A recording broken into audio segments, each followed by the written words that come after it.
저를 비롯한 대부분의 사람들은 다 이렇게 생각할 수밖에 없습니다. 내가 이만한 위치가 되면 그때 하나님이 나를 들어서 멋진 하나님의 나라를 이루어 갈 것이다.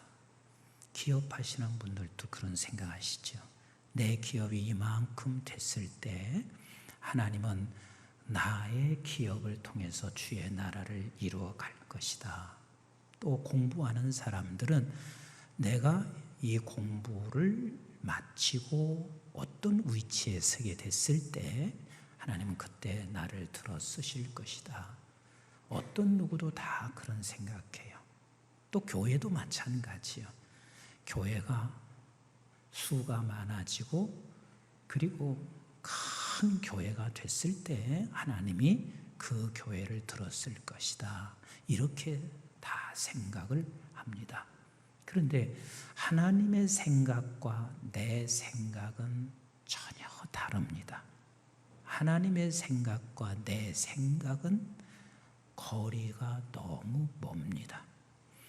모세 하면 우리는 이렇게 생각할 수 있습니다. 하나님께서 이스라엘 백성들을 건져내기 위해서 모세를 바로 공주의 아들로 입적할 수 있었으니 이제는 모세가 바로의 공주의 아들이 되어 이스라엘 백성들을 건져낼 것이다. 물론 우리가 그렇지 않다는 사실을 알지요. 왜?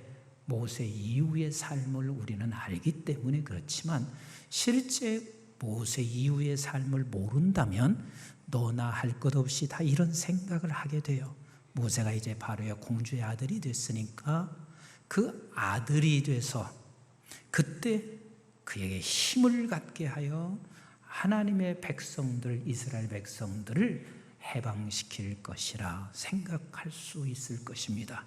그런데 하나님의 생각은 우리의 생각과 전혀 다릅니다.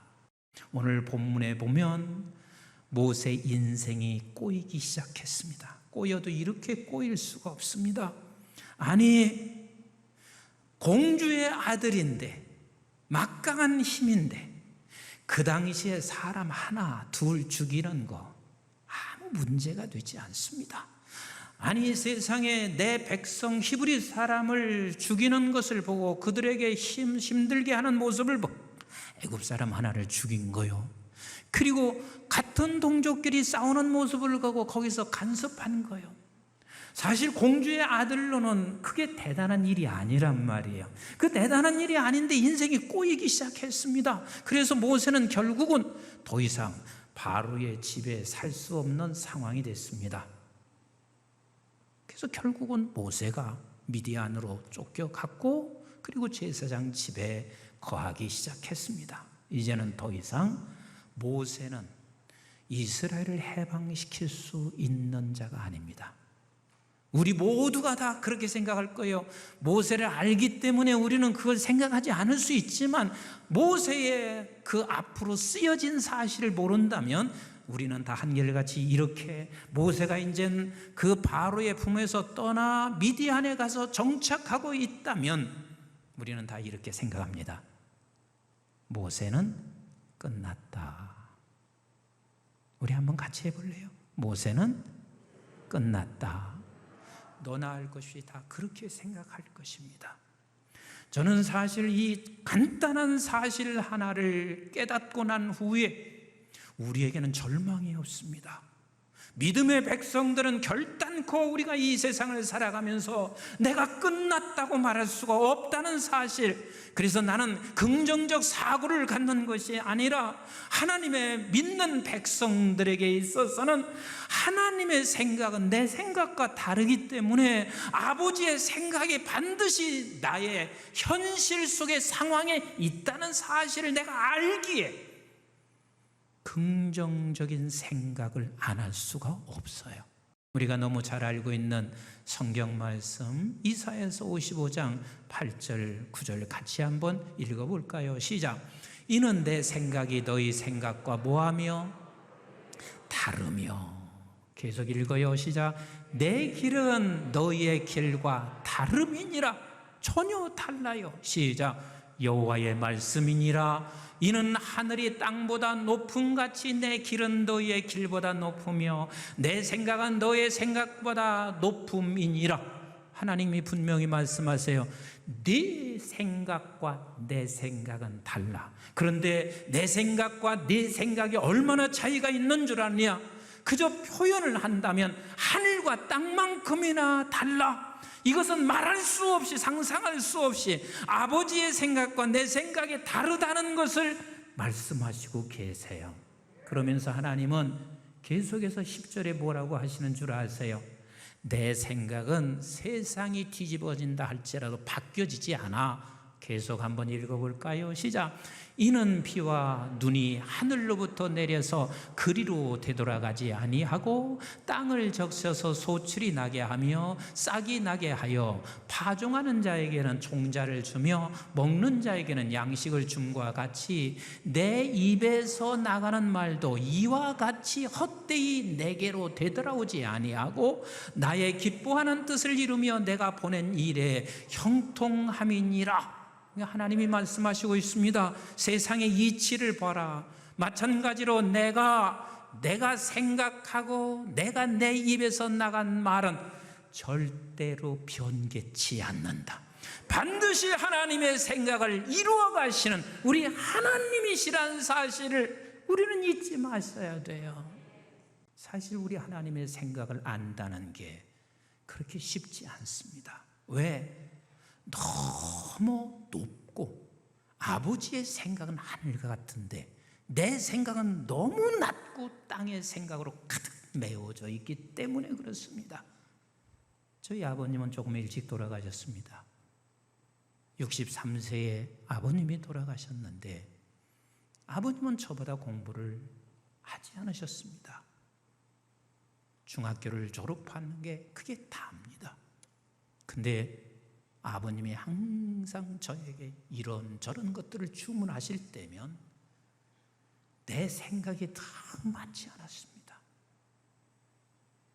근데 내가 60이 돼서야 아버지 생각이 맞았구나.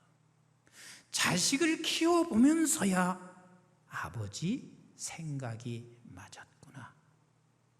그런데 아버지 생각 나는 접수하지는 않았어도 그래도 아버지에게 크게 불순종하지 않고 사는 이유가 있습니다. 그 이유가 뭐냐면 4년 선배 되는 내 이웃에 있는 4년 선배가 있었어요.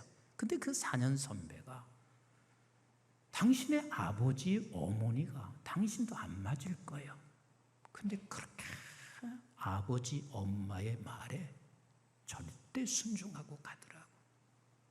근데 그 절대 순종하고 가는데 사람들이 다 박수 쳐요.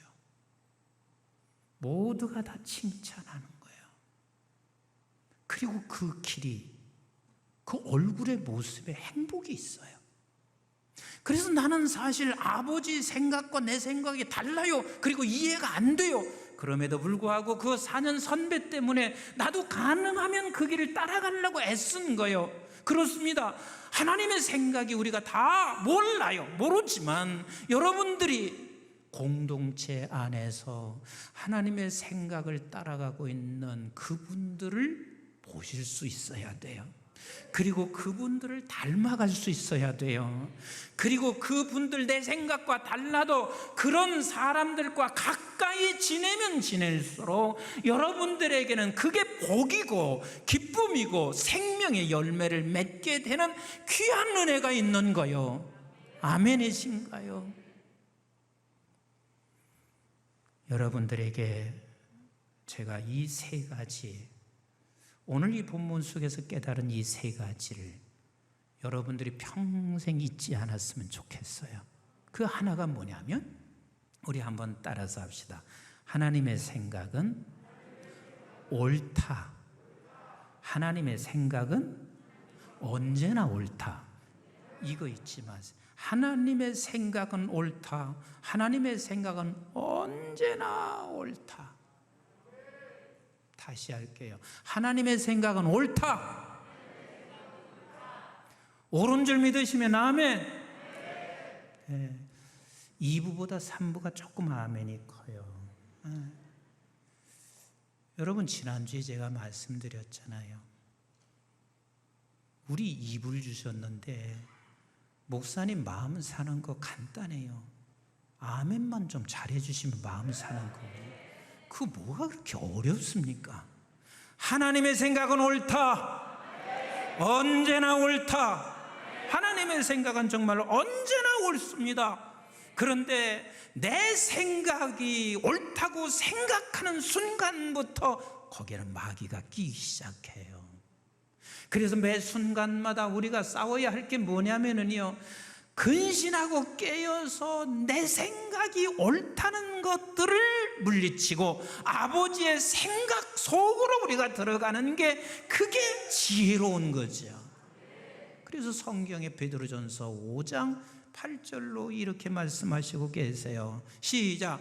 근신하라, 깨어라. 너희 대적마귀가 우는 사자같이 두루다니며 삼킬 자를 찾나니 너희는 믿음을 굳건하게 하여 그를 대적하라. 그렇습니다. 내 생각은 사단의 생각이에요. 언제나 내 생각을 하나님의 생각 앞에 무릎을 꿇는, 그게 바로 근신하고 깨어있는 것. 다시 말씀드립니다. 하나님의 생각은 옳다. 언제나 옳다. 그 다음에 두 번째입니다.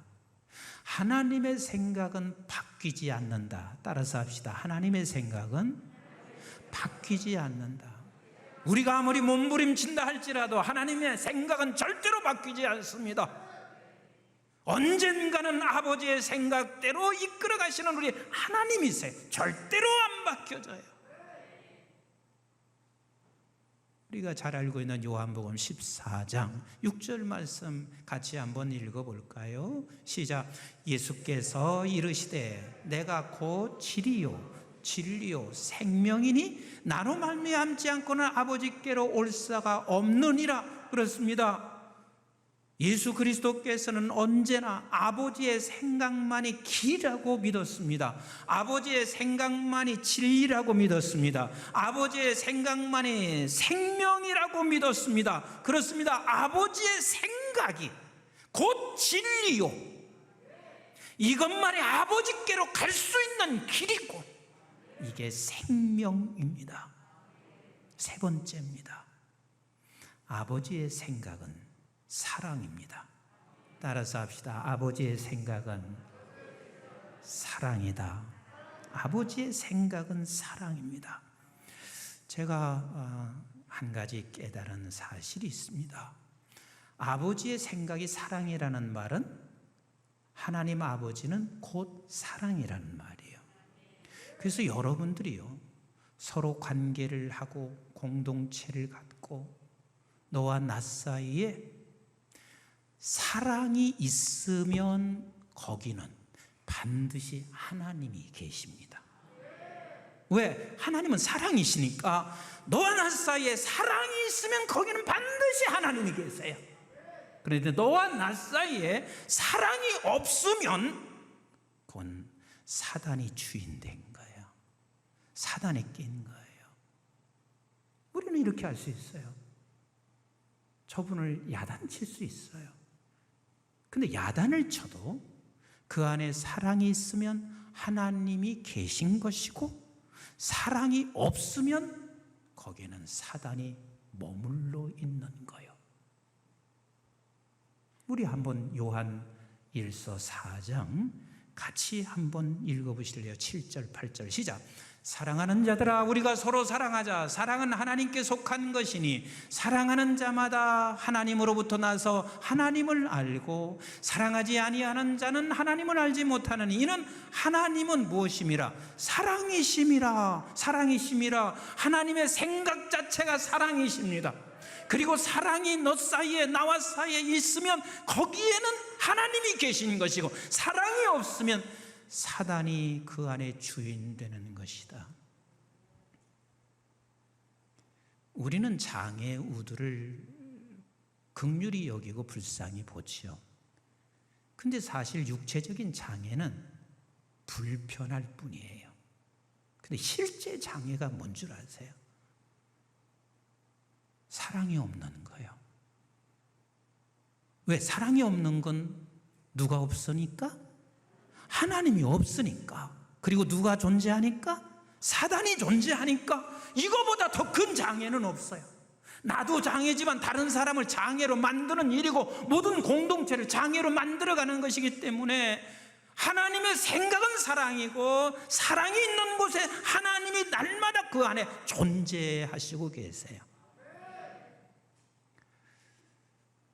제가 한 가지 놀라운 사실 하나를 깨달았습니다. 저에게 아들이 셋이 있습니다. 근데 그 아들 셋을 사랑하는데 3명이니까 3분의 1씩 나눠서 사랑할까요? 아니면 그렇지 않을까요? 참 이상하더라고요. 신비하더라고요. 사랑이 3분의 1씩 나눠지는 게 아니더만요. 분명히 하나인데 셋을 다 사랑하는 거, 셋인데 하나를 다 사랑하는 거예요. 하나님의 사랑이 그렇더만요. 하나님의 사랑이 전체를 다 사랑하시는 것이 맞아요. 그런데 그 전체를 사랑하시는 하나님이 나만 사랑하시더라고. 그런데 나만 사랑하시는 하나님이 전체를 다 사랑하시더라고. 이게 사랑의 신비더라고요. 하나님의 생각은 언제나 사랑입니다. 아멘이신가요? 사람들이 이렇게 생각할 수 있습니다. 목사님, 나 사랑 때문에 이런저런 이야기를 막 한다고 그래요. 그런데 여러분, 사랑 때문에 이런저런 이야기를 하는 게 본인은 맞을 수 있어요. 근데 그게 하나님의 생각이 아닐 수 있다는 것도 놓치지 마셔야 돼요. 제가 언젠가 그랬잖아요. 어느 장로님 하나가 예배 드릴 때마다 장로님은 설교 문법이 틀렸는지 정리를 하셔요. 그리고 문법이 틀린 것을 예배 마치고 저녁이 되면 꼭 어김없이 전화하셨어요. 목사님, 나 목사님 너무 사랑해서요. 목사님 위해서요. 그래서 내가 지금 어디 문법이 틀린 것을 고쳐서 목사님 아주 훌륭하게 만들려고요. 그런데 14년 만에 목사를 7을 결국은 나가게 만들었습니다. 분명히 당신에게는 그게 사랑이라고 생각했어요. 저희 집사람도 예배 마치면 가끔 그런 소리를 해요. 목사님, 충청도 사투리 좀 빼세요. 가면 갈수록 충청도 사투리가 심해요. 내가 그 얘기는 안 했어요. 속으로만. 충청도 사투리밖에 안 들리더냐.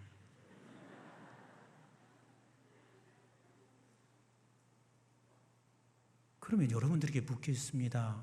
충청도 사투리 빼세요 하는 집사람의 말은 사랑일까요? 아닐까요? 그렇죠. 남편 그리고 우리 목사님 더 귀하게 보여지게 하기 위해서 말을 하는 거란 말이에요.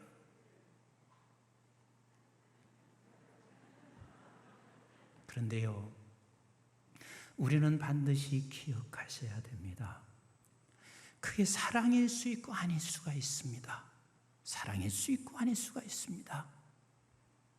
언제나 우리는 뭘 기억하셔야 되냐면 우리 하나님의 생각만이 옳고 우리 하나님의 생각은 결단코 바뀌지 않고 하나님의 생각이 사랑이시라는 것. 아멘이신가요? 그렇다면 우리는 이 세 가지를 분명하게 확신하고 있으면 우리가 싸워야 할 일은 다른 싸움이 아니에요. 하나님의 생각 앞에 내가 무릎을 꿇는 싸움이란 말이에요. 가끔 가다가 우리 성도들이 목양실에 들어오실 수 있어요. 그럼 들어오시면 이게 당연한 거지요. 기도하는 게. 그렇죠? 목양실에 들어왔으면 기도해요. 그럼 기도하면 무슨 기도하십니까? 이렇게 기도하셔야 되거든요. 아버지, 오늘 내가 목양실 목사님과 같이 있는데 하나님의 생각 앞에 내 생각 무릎 꿇게 해주세요. 이게 기도가 돼야 되거든요. 내 생각 관철하려고 하는 게 아니라 아버지의 생각 앞에 내 생각 무릎 꿇게 해주세요. 그게 기도인 거예요. 신방을 갔어요. 어디를 갔어요? 모두 그렇게 되는 거예요. 일평생 살면서 하나님의 생각 앞에 내 생각을 무릎 꿇는 것이 그게 기쁨이요. 거기에 평안과 행복이 있어요. 거기에만 생명의 열매가 있어요. 이것을 평생 놓치지 않기를 주의 이름으로 축복합니다. 이번 명절이 다가와요. 사람들은 이렇게 생각해요. 누구 만나는 거 힘들어. 형제들조차 힘들어. 그리 생각하지 마시고, 여러분 그렇게 하면 각자가 다 이제는 놀기 시작해요. 서로 다 각자가 놀아. 자식은 자식대로, 형제는 형제대로 다 혼자 각자가 놀아요. 그런데 이 명절을 기쁘게 보내기를 원하시면 아멘. 평안과 행복이 있기를 원하시면 아멘. 생명의 열매를 맺기를 원하시면 아멘. 그러려면 딱 한 가지만 우리가 싸우시면 돼요. 아버지의 생각 앞에 내 생각 무릎 꿇자. 아버지의 생각 앞에 내 생각 무릎 꿇자. 저는 어제 신방을 갖드렸습니다. 토요일 날은 신방 안 다니죠. 그런데 이 권사님이 3년 전에 어제 신방을 마쳤어요. 근데 1년 전에 마쳤는데 3년 전에 된 것이 코로나 때문에 결국 못 가서 3년 전에 마친 신방을 오늘 했어요. 근데 신방을 하는 이유는 1년에 한 번 그렇게 사촌들까지 전체 다 모인대요. 제가 가서 보니까 정말 사촌들, 형제들, 자손들 다 모였는데 얼마나 힘들까. 이분들 뜻을 맞춰야 되고 또 식사를 해야 되는데 얼마나 힘들까. 근데 전혀 힘든 분위기가 아니에요. 권사님이 제 옆에서 그래요. 목사님이 이 추어탕은요 부산 누가 가지고 왔고요, 여기 LA 갈비는요 저 부산에 있는 어떤 누가 가지고 왔고, 그리고 여기 회는 누가 했고 다 하나씩 가지고 왔어. 상이 크게 풍성하게 있는데 그렇게 아름다울 수가 없었어요. 너무 아름다웠어요. 가는 데만 2시간, 오는데 2시간 걸릴 만큼 차가 그렇게 막히더라고요. 전혀 피곤하지 않았습니다. 나는 그 애들에게 힘이 되고, 또 나를 초청한 것은 안 믿는 사람들이 있어서 복음을 전하기 위해서 저를 3년 전에 초청을 했는데 전혀 피곤하지 않았어요. 내가 행복했어요. 함께 모여 있는 것, 모임을 폐한다는 자체가 이게 사단의 역사예요. 근데 함께 모여서 그렇게 아름답게 서로에게 힘이 될 수 있는 것은 제가 볼 때는요, 내 생각을 아버지 생각 앞에 내려놓기 때문에 그렇습니다. 우리 명절 모두가 기쁜 명절 되시기를 주의 이름으로 축복합니다. 평안과 행복이 있는 명절 되시기를 주의 이름으로 축복합니다. 나아가서 반드시 생명의 열매가 있는 명절 되기를 주의 이름으로 축복합니다. 그러기 위해서는 아버지의 생각, 피하는 게 아니에요. 안 만나는 게 좋은 게 아니라 아버지의 생각을 앞에 내 생각을 무릎 꿇게 하는 것. 이게 길입니다. 이게 생명입니다.